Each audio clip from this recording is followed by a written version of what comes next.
Welcome to episode 14 of Conversations for the End. Today's guest is Sophie Bainbridge. Sophie is the founder of Stanley Biggs Clothiers, a British clothing brand rooted in heritage, craftsmanship and timeless design. With a background in storytelling and a deep appreciation for history, Sophie created Stanley Biggs to celebrate the spirit of adventure, quality and sustainability. Drawing inspiration from vintage workwear, classic tailoring, and everyday heroes of the past, they are passionate about making clothing with purpose. Pieces that honour tradition while supporting a more thoughtful future. So, this episode with Sophie is really cool. Occasionally, I like to pepper in something slightly different to what we tend to do on the podcast. Because ultimately this podcast is about meaning, and I'm a firm believer that meaning is everywhere. So this is one of those episodes where we take a ever so slight detour away from the sort of, straight in the box psychology kind of stuff, and we look at where meaning can be found in other avenues. We need to be looking everywhere for it, and one of those ways I think is in the clothes that we wear. They are, quite a big form of expression and how they are made. And one of the reasons why I, adore Sophie, she was absolutely lovely in this episode. But not only does she make fantastic clothes with Stanley Biggs, but she, has an appreciation for history and for narrative. And those two things are how meaning presents itself in our lives through the stories that we live, in the time, in the context of when we are living. Some really, really great insights in this on nostalgia, on memory, on kind of modern day disenchantment with technology and reasoning as to why people might want to slow down now and why people look to, consumer habits to try and find that find and support those values. So I really enjoyed this one as always, so I hope you do too. Here we go. Sophie Bainbridge.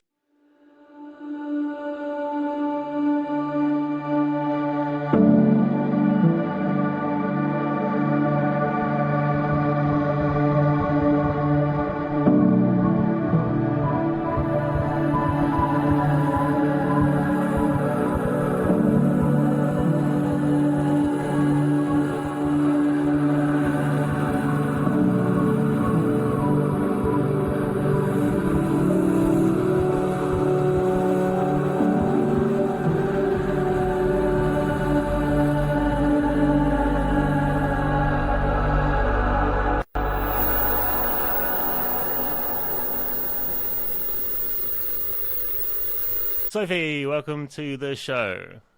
Good morning. Thank you for having me. So, I pre-warned you, we're going to jump straight into it. On the website, right, with Stanley Biggs, you say it's a heritage clothing brand unashamedly inspired by the past in both style and spirit. What I want to know, tell me about that spirit. What does that mean to you? Oh, well, for me, it's born from my passion, my love for, I suppose, in short, older things, or things from a different era, and that spirit, I believe, continues on. It's what you make of it, and it's most definitely the DNA of the brand.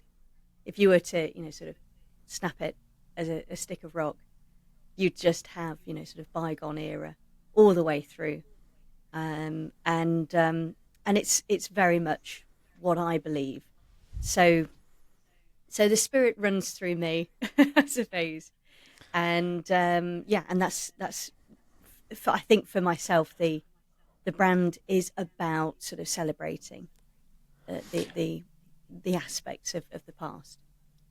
And obviously you're mentioning the past there, and as far as I'm aware, you are somewhat of in your own words, a history buffet, which obviously plays its part in this. I did a podcast recently with Kai Billamoria, and he runs a sort of philosophy, art history, social media account. Um, and I talked to him about the intersection between art, history, and philosophy.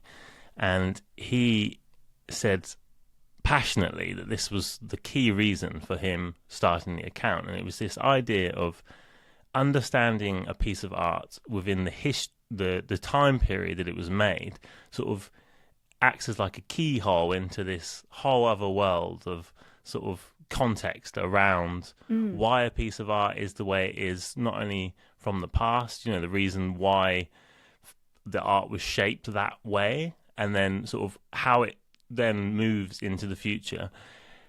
How have you found your interest in history? I know you've sort of touched on that's kind of the spirit of it and the DNA of it, but how have you found engaging with the history? Because I know you've obviously done your work and you do your sort of pilgrimages to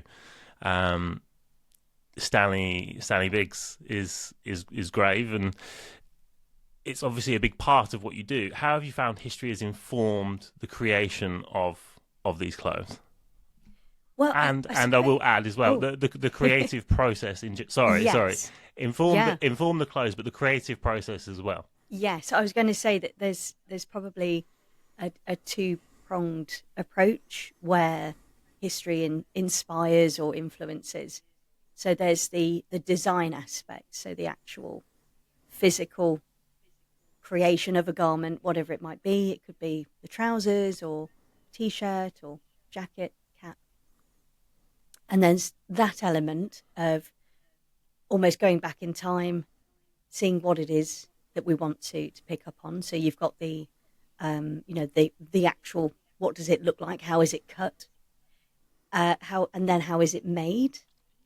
And that is another element, which is a challenge because, of course, we're not in the past; we're in the present, and you've got the advantage of hindsight with anything and everything. But I would say when you are actually piecing together a piece to make it look like something from a different era, that's when things start to sort of influence from other more recent times. And then on the other side, as you said, the creative aspect, so the overall brand. So of course there's Stanley Biggs, who was an individual. He was born in 1919.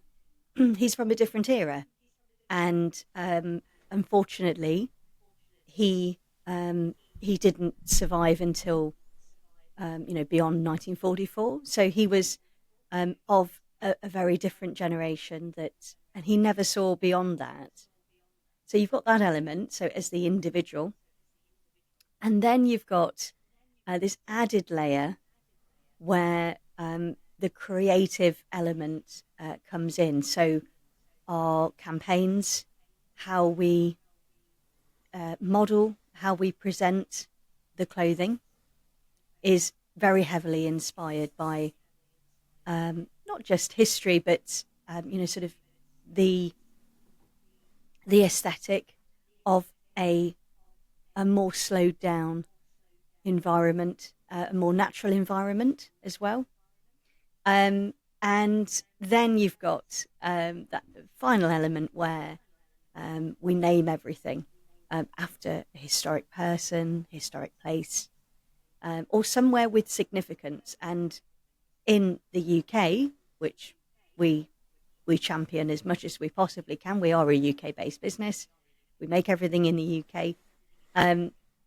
You look around yourself and you're surrounded by history without even trying, So in some respects, it's a conscious decision, but at the same time, it's quite an easy process, a natural step in some elements.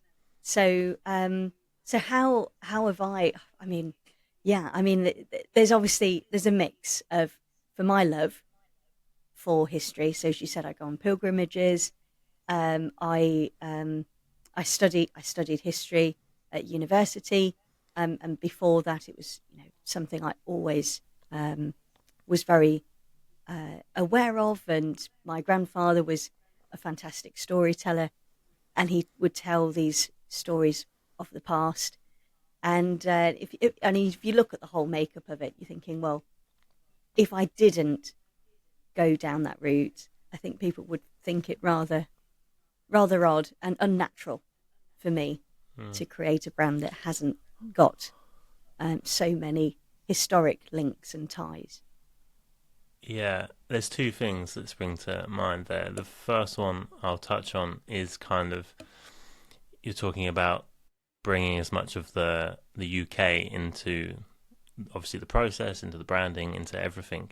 I had Simon Agosta from Milk Bar on the show a little while back, and he was talking about his process of noticing the kind of beauty in the mundane of his everyday life in Melbourne. And he said he would notice these things that were, you know, part of Melbourne, but also part of his sort of Italian heritage from his grandparents who immigrated to Melbourne. And that would inspire the clothes that he would make. He would then put them out, and then people would go, "Oh, this is amazing. This stuff's amazing." And he'd be like, "Yeah, this is the stuff that is in front of you every single day, but you're not noticing it. I'm just like taking it, putting it in this new kind of package. Things like the color of this. This is the shirt. This is the color of the brick of the houses that a lot of the immigrants would live in Melbourne of the time." Amazing. So he's taken that color, he's then incorporated it in.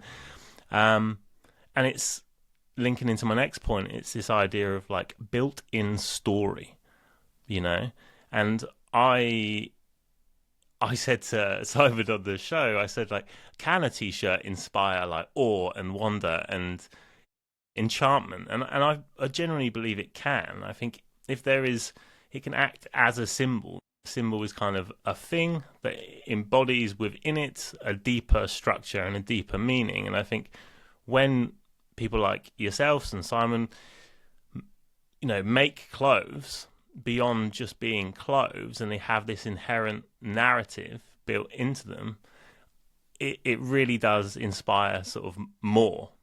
You kind of feel, I don't know what it is. It's like there must be something to it as well, because with your stuff, you talk a lot about people. It's not cosplay. What is it? It's sort of like live history, isn't it? People go to these these events. Yes, so living history or living history, reenactment. There's a large following in the UK, in the States and Canada as well, and in Europe, it crops up where the history is most relevant. So for the Second World War, for instance, you tend to see it in Allied countries, and for American Civil War, it tends to be in America. Funny enough, but not exclusively. And I think that obviously, the clothes play a role in that, and lots of stuff does. But it transports you, doesn't it, to a sort of another time, another place. It does, yeah. It's tangible, and I think that's important to have that element. And I think for history. Yes, and these narratives that you build into it, I really think are that extra added layer. That I have seen stuff out there which is, you might just see it's 1930s inspired leisure shirt, and that's it, and it's there, and that's the thing. But when you build these narratives into it, I think it adds an extra layer, and it's not just in the story itself of the naming of the design. It's in the actual making of it. Like you say, if you're utilizing sort of local sort of production methods, then again this is this other story embedded in it. And I know that narrative is obviously important to you. You do in the kind of launches of the collections. There's these fantastic short films. Tell me about that then. Tell me about the inspiration for that, and why you think narratives like that are kind of why you utilize it in the brand?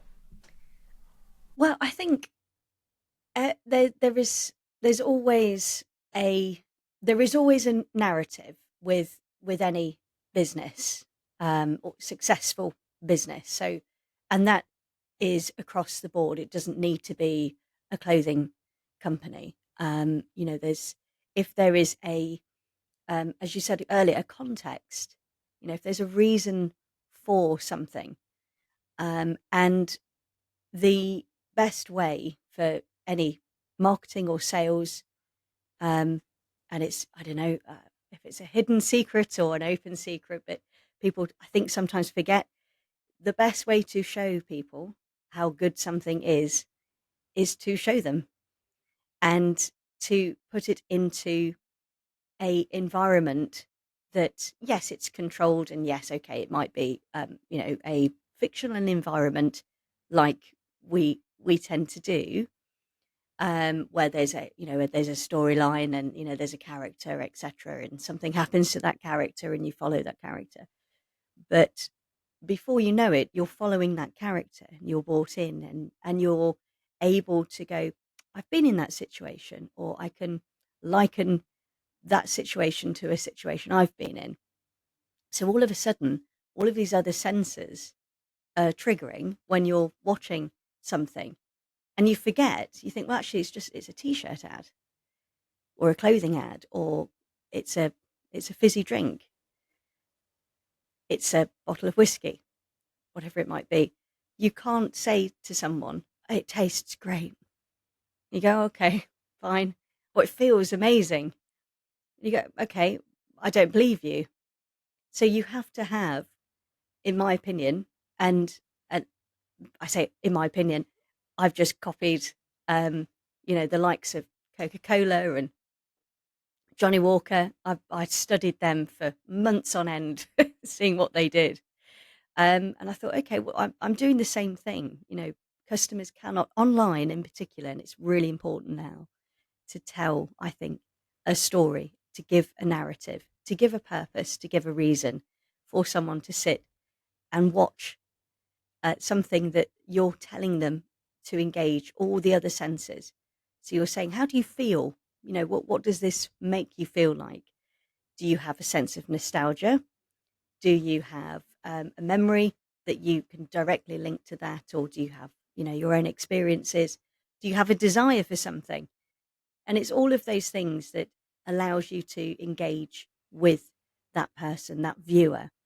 And if there's a bigger, deeper story with a bit more depth, and it's believable, you're going to engage with a far greater audience.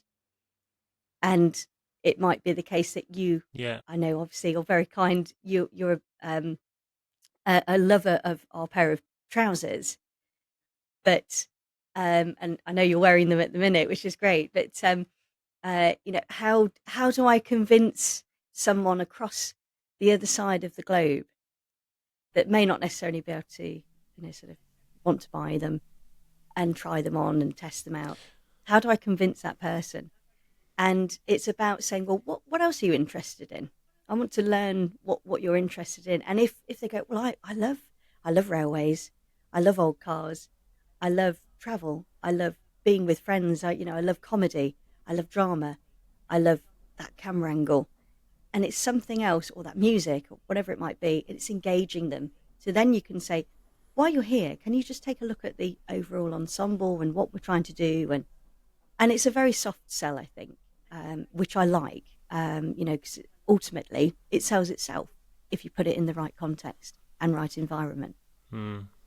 So, Yeah, and so yeah, I, I, I do think it appeals to human experience as well. I don't want to get too kind of deep in the weeds of like phenomenology here, but yeah, you know, there are some that say, like philosophically, I guess, that we're not isolated beings. We are bound up in the world. Our ourselves and our being is equal parts the world as it is us, and that comes down to the historicity is basically our place in history, right? So like the culture yeah, of the time, the down to the sort of general thoughts and norms and the clothes and everything. It's all bound up in our being. It's not separate from us. We don't just exist sort of facing it.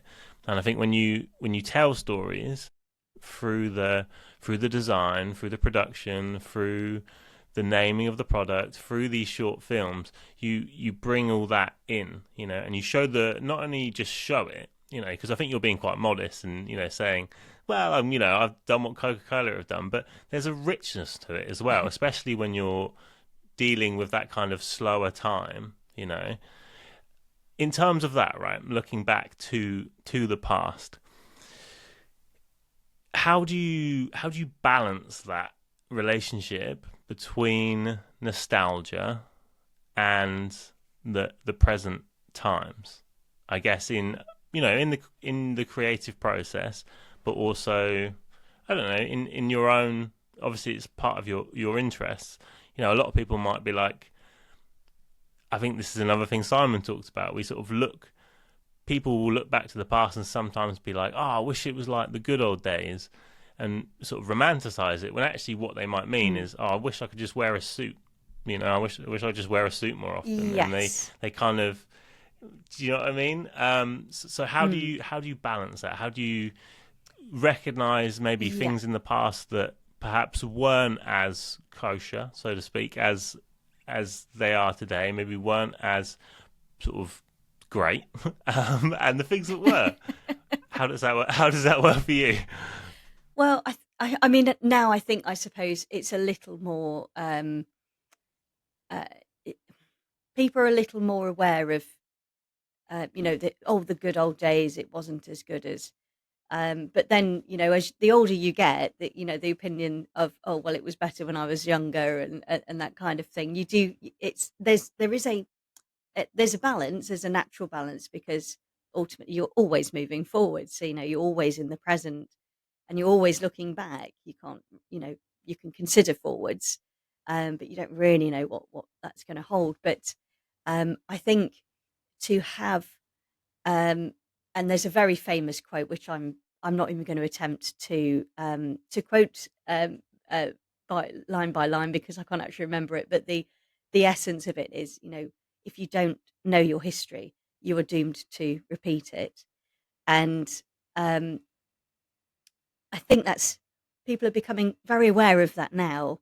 So, and people are a lot more intelligent to it. And they can recognize now, well, that wasn't so good.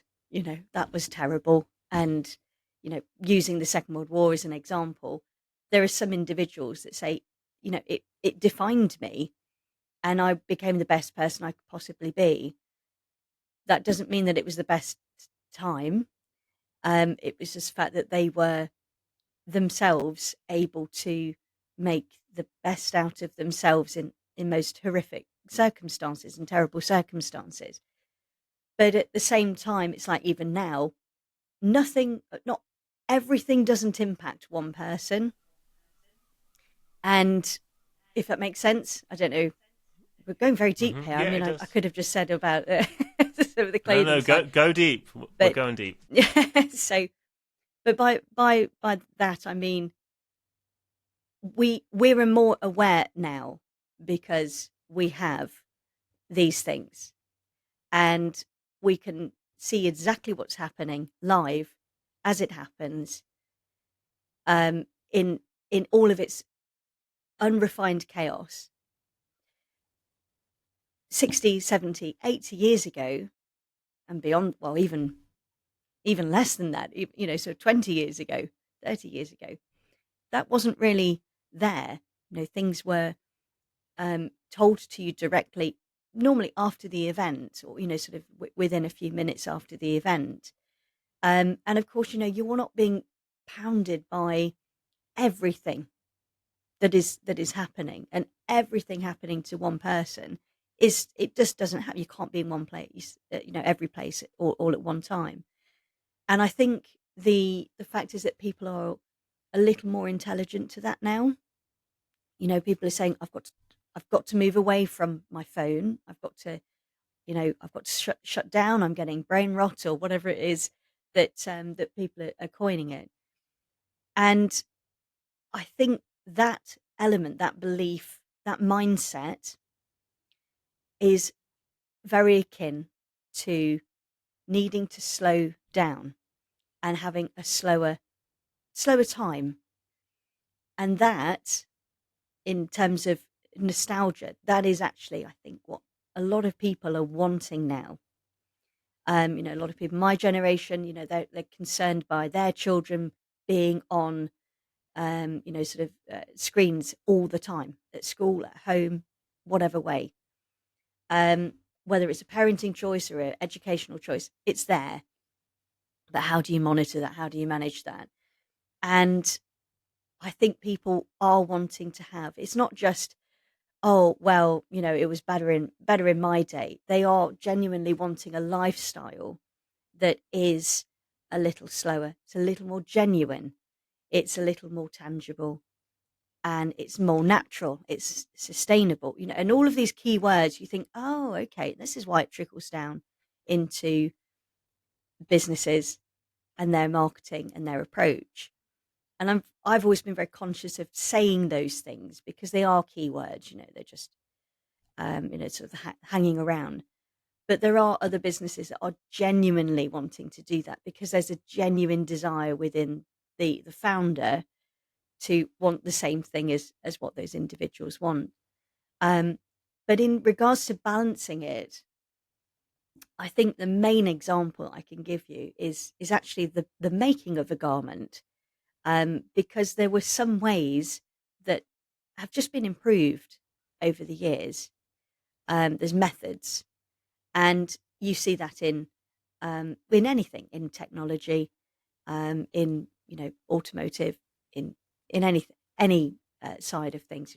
Glasses, they're better now, that kind of thing. Microphones, they're better now.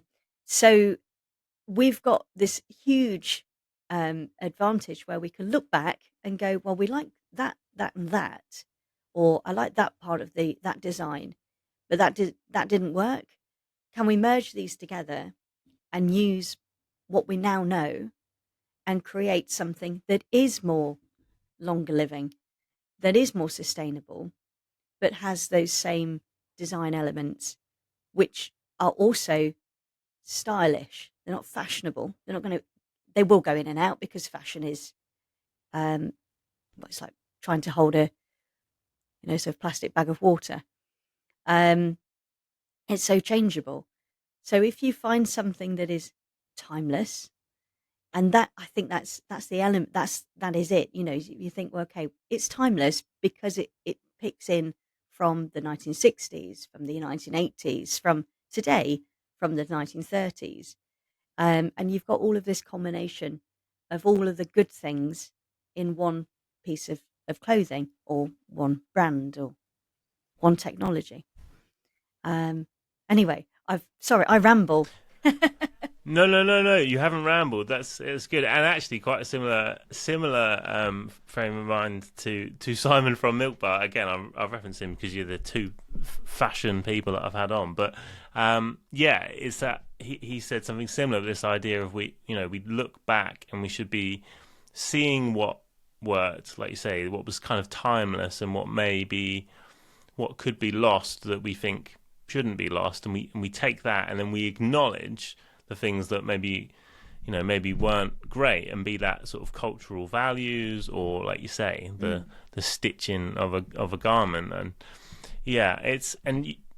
going back to what you said about the slowing down, I talked earlier about sort of when you wear these clothes, you do get it's hard not to sort of reflect a little bit sometimes on, like, even when I just put these slacks on, the great slacks, and I told you someone said I looked like Pedro Pascal, and that was fantastic. But beyond that, there is this. I remember initially as well when I put them on, I thought, well, this is getting closer to what, like, my granddad probably would have worn, and my granddad served in World War II, and I have a lot of memories of my granddad from when I was very young, a surprising amount, I think, for the age I was. And I put on a pair of trousers, a pair of slacks, and then all of a sudden, there I am. I'm thinking about my granddad. I'm thinking about those memories.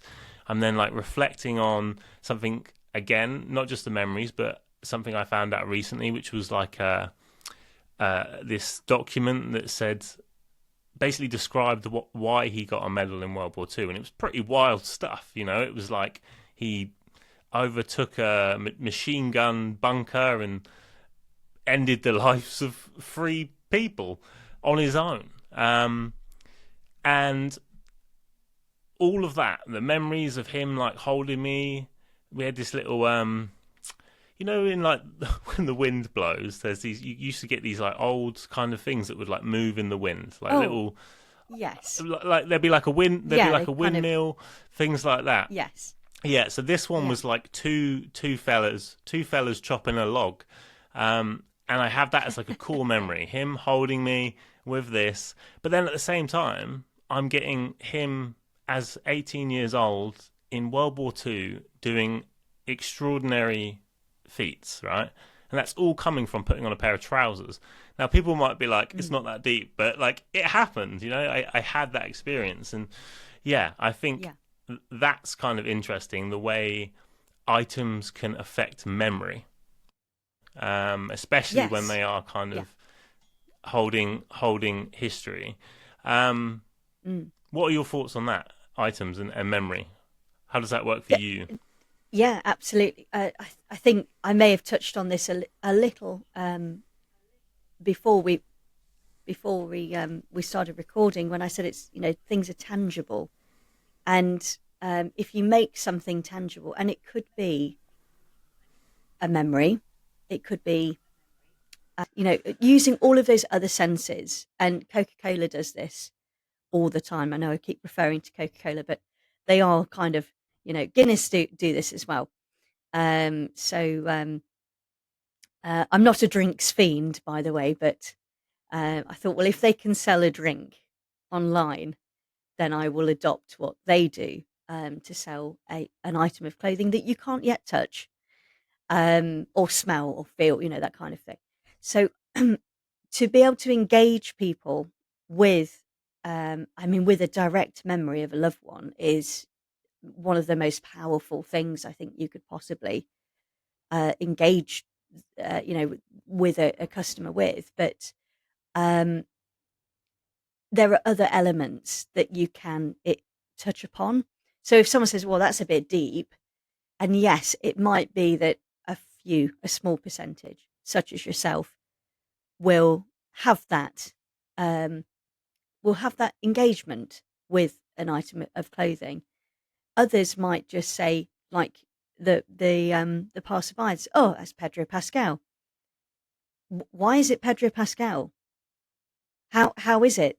So they're engaged with something that they've been engaged with before, and as you said, everything is intrinsically linked as well. So whatever your brain senses have held on to, and you liken to, oh, that's what that is.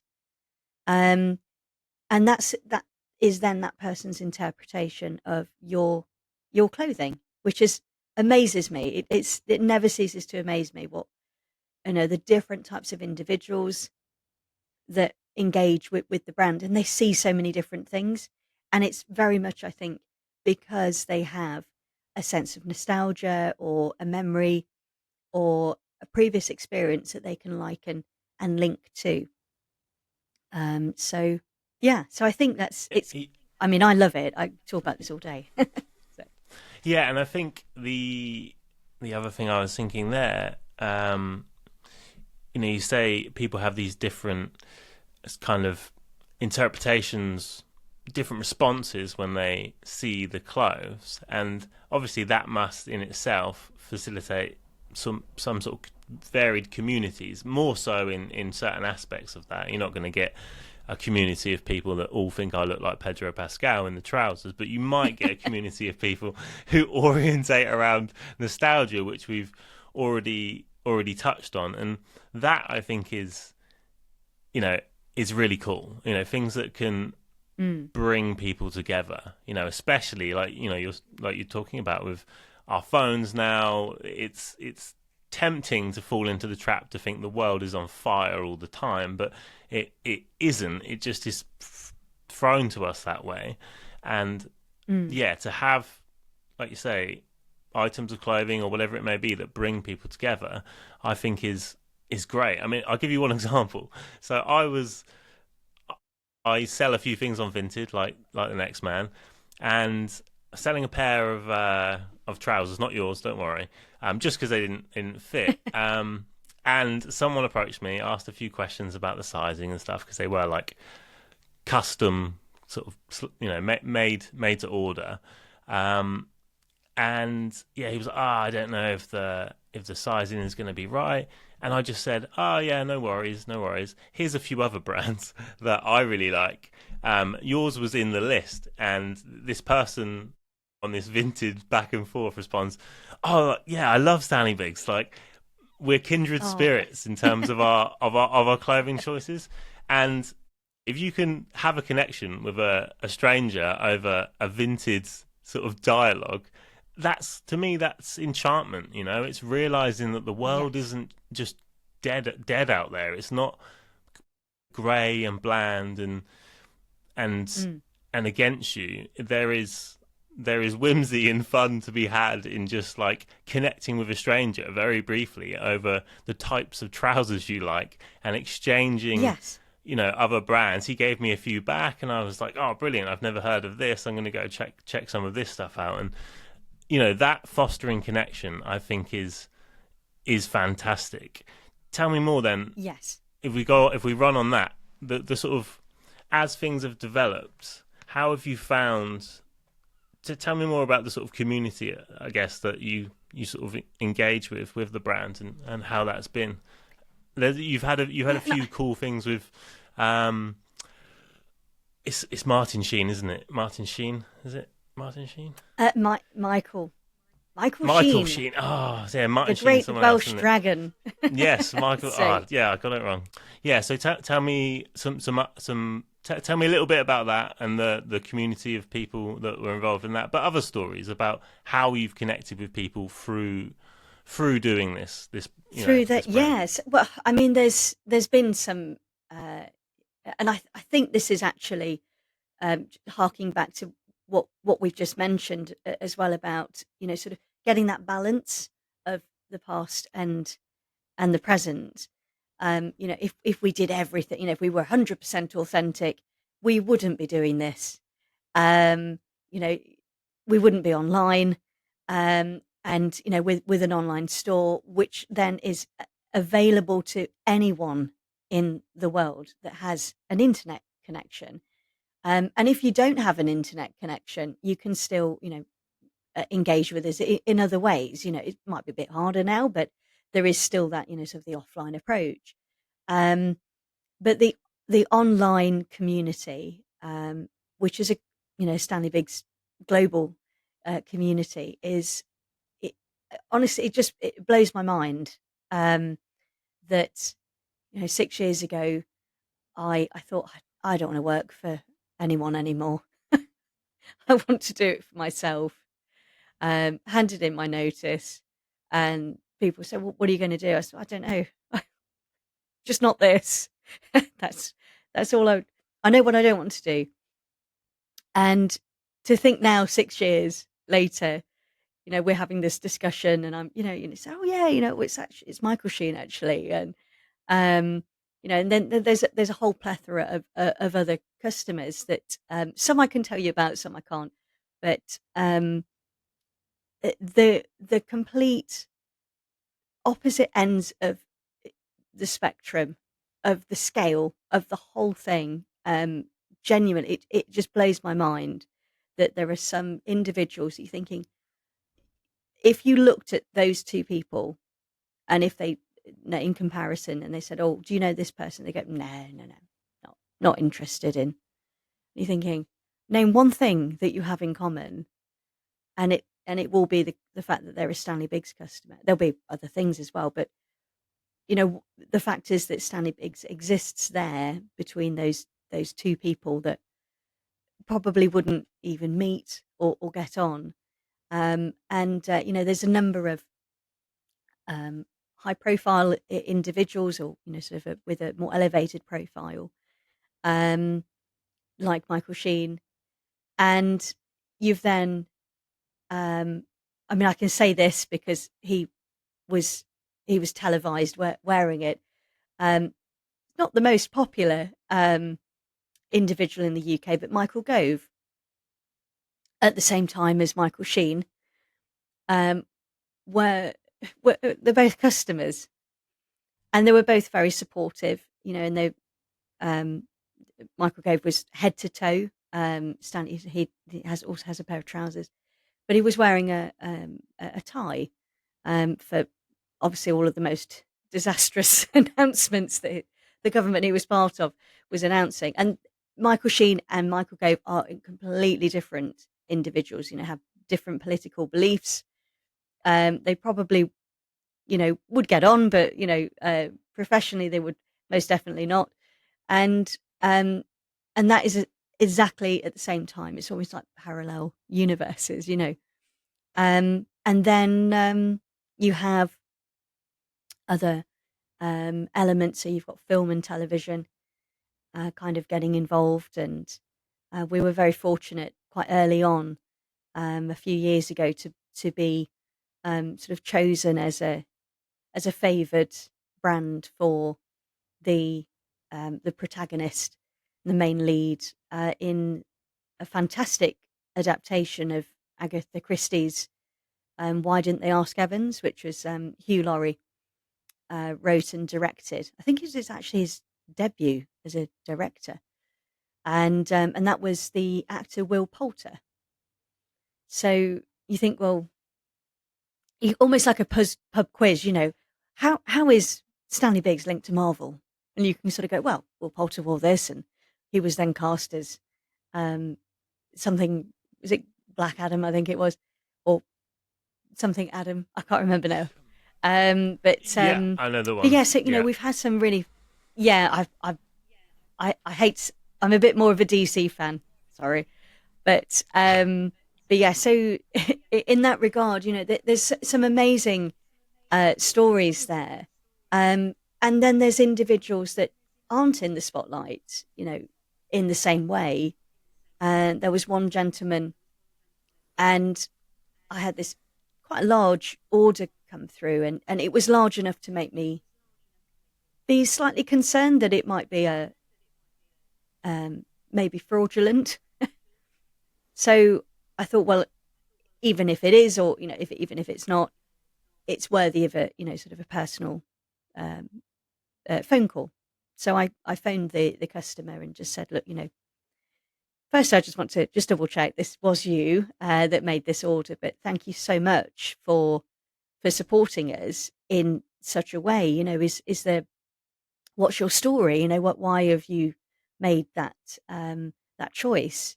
And and that investment at all in one go. I mean, there's a lot of our customers will steadily continue to invest in the brand, and this guy just went all out. And he said, well, I'm in my 40s. I've just lost my parents. I've had to care for them, and I've had to put my life on hold. And I'm now the new me. I'm going to go back to university, and I'm going to do what I've wanted to do.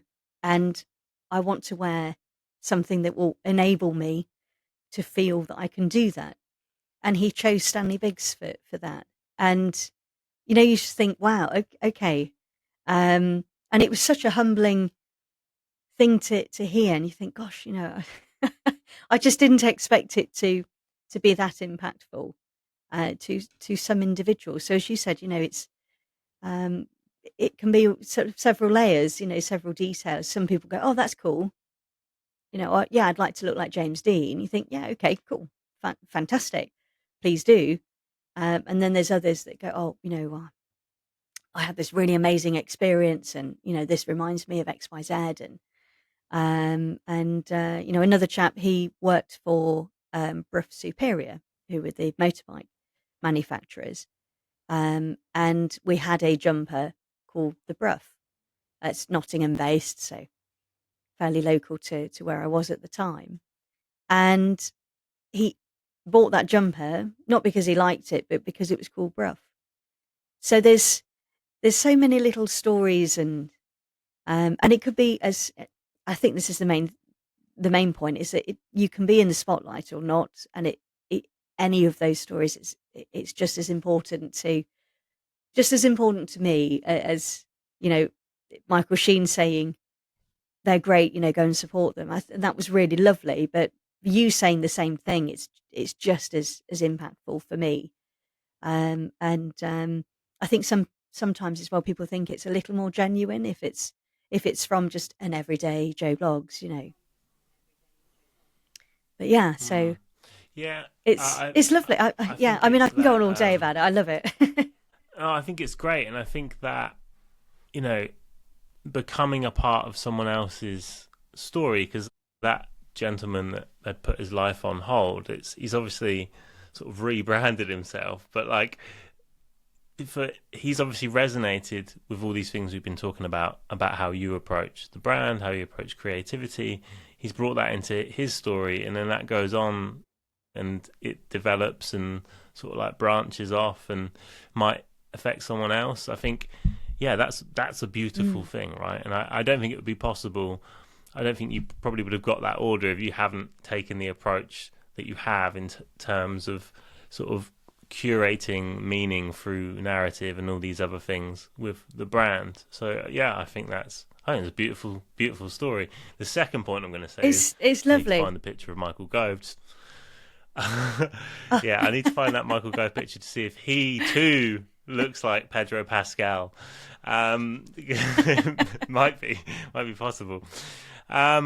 Yeah. Uh, he So was he looked very well dressed. okay. He it So it, su- it fit him, suited it, and I think that's the that actually also is one of the biggest challenges, is because of course, people love to go, oh, it was back in my day. You think, you know back then there was no fast food, and so people's physiques were incredibly different. There wasn't um this madness for fitness as well, bodybuilding, that kind of really sort of became a huge thing.